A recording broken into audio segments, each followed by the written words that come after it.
Hey guys, it's Cece from the past. What's it like there in the future? What's it like now as you watch this? I don't know.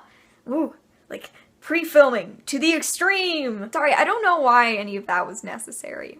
It just felt like something I wanted to do. I'm here to do a review, in case you didn't read the title or look at the picture.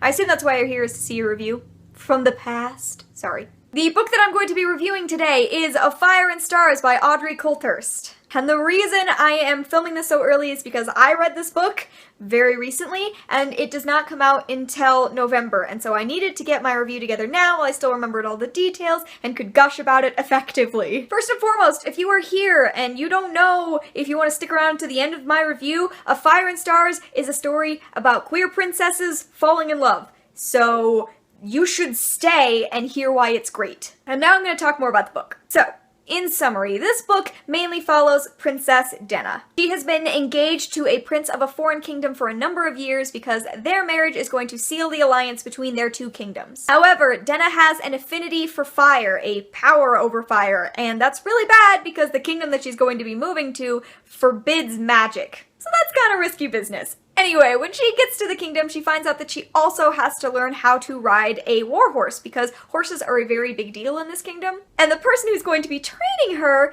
is the sister of her betrothed, Princess Mare. But then a lot of stuff goes down and it leaves the kingdom reeling. People are trying to figure out what to do, and in the midst of all of this, Denna and Mare start to fall for one another, which is bad because she's engaged to Mare's brother. So that leaves Denna in kind of a terrible situation because now she has to hide her magic from a kingdom that would not be cool with her having magic. She has to deal with the fact that she's falling in love with someone else, not to mention all of the stuff that's going wrong in the kingdom right now, and people don't seem to be taking her seriously. So a ton is going on with her.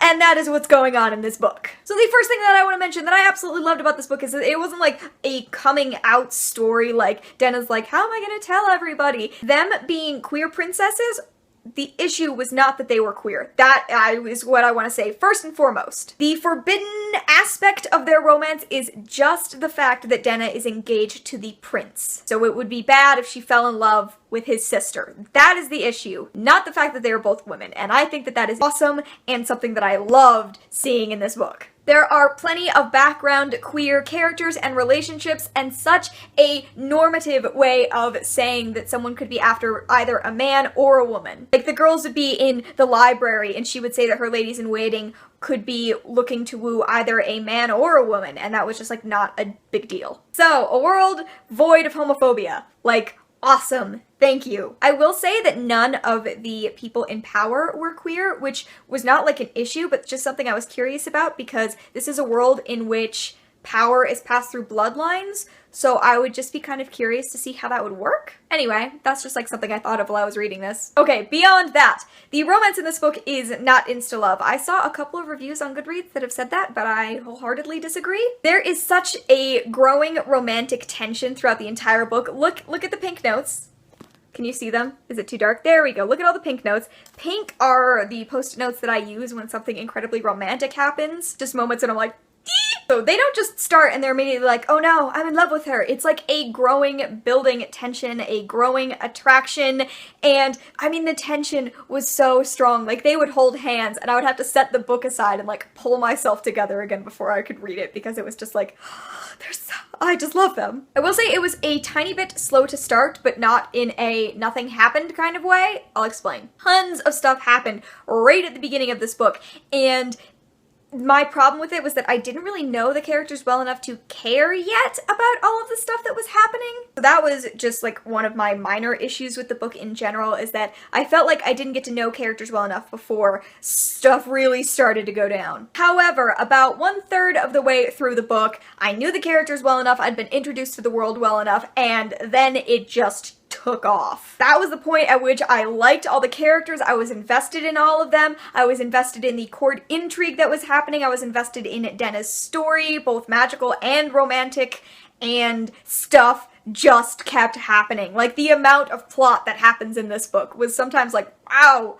there's so much going on right now. But in a good way, like I didn't feel overwhelmed at any point. It was a fun mystery, even if I kind of saw the end coming. That would be like my other minor complaint about it, is that the mystery was a bit easy to guess, but I honestly think that that's completely fine. It didn't bother me. I kind of knew where it was going. I knew who the good guys and the bad guys were. But I stuck around because queer princesses, and because of Denna, and because of Mare, and because of a couple of other side characters as well. The climax of this book just made me want to like scream. It was I loved it so much. I'm like rendered incoherent by how this book like ended. This is supposed to be like a professional review, and I'm just like squealing over how good this book was. Also, sex in YA!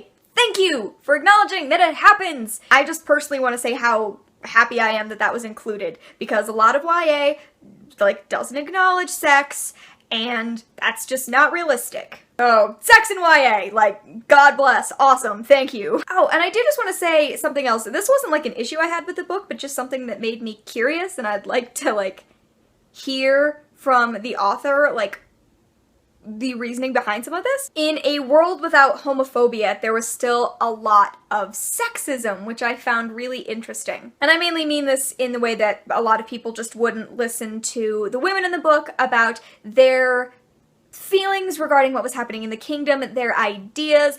The men just didn't value their intelligence, and I thought that that was interesting.